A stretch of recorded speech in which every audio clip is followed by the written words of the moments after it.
Армысыздар. Алтын жұмыртқа ертегісінің кейіпкері атаның жасалу жолын көрсетеміз.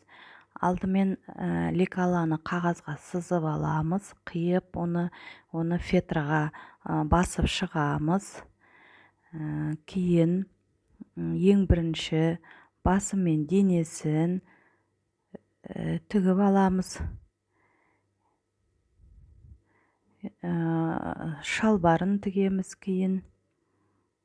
Осыдан кейін екі аяқ киімін, қолын, саусақтарын, сақалын, төбе шашын, атамыздың мұрнын, көз бәрін тігіп шығамыз. Қолмен немесе тігін машинасымен айналдырып тігіп шығуға болады.